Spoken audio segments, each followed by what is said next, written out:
Sahabat Qalbun Salim rahimakumullah, pelajaran yang penting yang harus kita ambil, ibrah yang harus kita ambil, bahwa perjuangan itu masih harus kita jalani dalam kehidupan ini.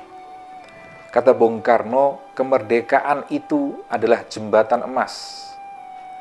Artinya dia sebuah alat. Ya, sebuah alat kemerdekaan itu. Bagaimana jembatan tadi itu, jembatan yang begitu mulia, begitu indah, dia itu harus dilewati oleh orang yang ada di atasnya. Ya, dia harus melewati, bukan lewat jembatan, di bawah jembatan, tapi harus melewati atas jembatannya. Artinya dia harus memiliki pengetahuan, harus memiliki kekuatan, harus memiliki kekuatan di dalam hal pemikiran, ilmu, dan juga kekuatan kekayaannya dia.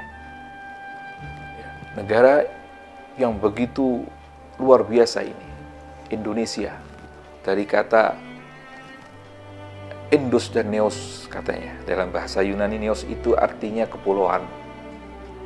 Indo itu artinya India, artinya kepulauan. Negeri Indonesia ini adalah kepulauan-kepulauan.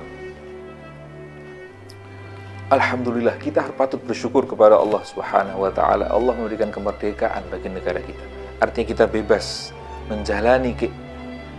menjalankan apa karunia yang besar dari Allah Subhanahu wa ta'ala ini, tetapi harus terukur, harus sesuai dengan keridhaan Allah Subhanahu wa ta'ala, dengan aturan-aturan yang Allah berikan.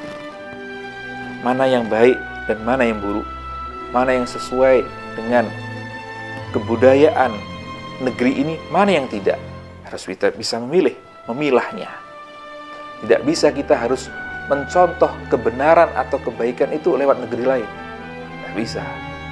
Harus sesuai dengan kebenaran apa yang dibawa oleh orang-orang yang sudah mencerminkan kemerdekaan, yang memberikan kemerdekaan, yang memproklamirkan kemerdekaan. Kalau kemerdekaan atau kalau kebenaran itu kita hanya memandang dengan sembarangan, itu bahaya. Seorang pencuri, kepala pencuri, dia akan menganggap baik kepada anak buahnya yang nyentori barang curiannya kepada dirinya. Dia akan menganggap anak buahnya baik ini. Kenapa? Oh, dia nyetor terus kepada saya. Ya. Jadi kebaikan itu masih bersifat sangat abu-abu. Kalau kita tidak mengambil kebaikan itu dari mana? Pastinya semuanya adalah dari wahyunya Allah Subhanahu wa ta'ala, dari Al-Quranul Karim, dari hadits Rasulullah SAW. Jadi Indonesia adalah negara yang mayoritasnya adalah orang-orang Muslim, orang Islam, yang mereka itu pasti tahu mengenai kebaikan dan kebenaran itu lewat Al-Quranul Karim. Minimal mereka adalah orang-orang Islam yang sujud kepada Allah Subhanahu wa ta'ala. Kalau kita melihat kebaikan atau satu kesejahteraan negeri lain di Amerika sana, negeri Amerika adalah negeri yang sejahtera, negara yang maju. Kalau melihat dari kacamata kebenaran bahwa negeri sana adalah mayoritas orang-orang kafir yang tidak sujud kepada Allah Subhanahu wa ta'ala, maka lebih baik negara Indonesia ini yang mayoritas adalah orang-orang Muslim, walaupun banyak juga orang-orang buruknya, korupsinya, tapi mereka adalah orang-orang yang sujud kepada Allah Subhanahu wa ta'ala. Patut bersyukur kita kepada Allah Subhanahu wa ta'ala. Karena kita ketahui dalam sebuah riwayat hadis bahwa dunia ini adalah tempat yang dilaknat oleh Allah Subhanahu wa ta'ala, kecuali orang yang berilmu dan orang yang menimba ilmu. Maksudnya apa? Maksudnya bahwa semua apa yang ada di dunia ini adalah terlaknat oleh Allah Subhanahu wa ta'ala. Apa yang kita lihat sebetulnya itu adalah sesuatu hal yang buruk sebetulnya di mata Allah. Kecuali orang yang betul-betul tahu, yang berilmu. Apa yang berilmu? Orang yang sujud kepada Allah, orang yang tahu, berilmu kepada Allah Subhanahu wa ta'ala. Mereka adalah orang-orang yang terhindar daripada kelaknatan Allah Subhanahu wa ta'ala. Negara Indonesia adalah negara yang makmur. Kalau kita bisa menjalankannya secara benar, maka akan mengalahkan negara-negara lain. Tapi kita tidak boleh kecil hati. Saat ini kita masih berproses di dalam kemerdekaan ini. Bagaimana kita menjalankan kemerdekaan ini? menjadi negara yang akan ditakuti oleh negara-negara lain, disegani oleh negara-negara lain, tidak dianggap remeh negara-negara lain. Yang pertama adalah orang yang berilmu. Kita harus menjadi orang-orang yang berilmu, orang yang mengetahui hukum-hukum, terutama adalah hukum-hukum Allah Subhanahu wa Ta'ala.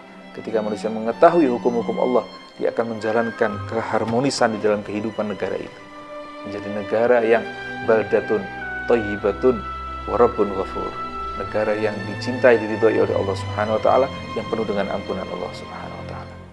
Ya, insyaallah kita akan merasakan kemerdekaan sejati ketika dia menjalankan syariat Allah Subhanahu wa Ta'ala, menjalankan sebagai hamba Allah yang taklif. Karena hamba Allah yang taklif adalah dia mendapatkan ketaklifan dari Allah Subhanahu wa Ta'ala, adalah orang yang merdeka. Artinya apa? Dia bisa mengetahui mana itu yang halal dan mana itu yang haram, dan dia bisa memilih di antara dua. Itu kan merdeka namanya. Taklif tidak akan diberikan kepada orang yang gila, karena dia tidak ada pilihan di situ. Taklif tidak diberikan kepada anak kecil yang belum balik, karena dia tidak bisa memilih di situ, belum sempurna akalnya dia. Tapi taklif diberikan orang yang berakal. Artinya dia bisa memilih, oh ini yang saya bisa lakukan perintah Allah, dan saya pun mampu untuk melanggar perintah Allah. Maka disitulah taklif berjalan bagi dirinya. Syariat saja itu berjalan kepada orang yang merdeka, yang bebas dia untuk memilih.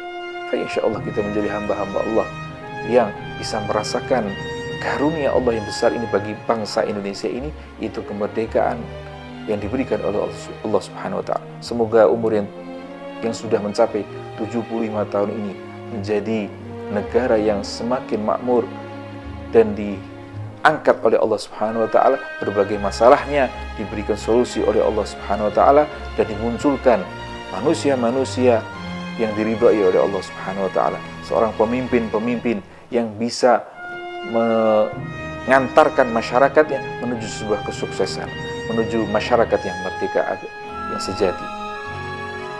Ini bisa saya sampaikan. Wabillahi taufiq wal hidayah. Wassalamualaikum warahmatullahi wabarakatuh.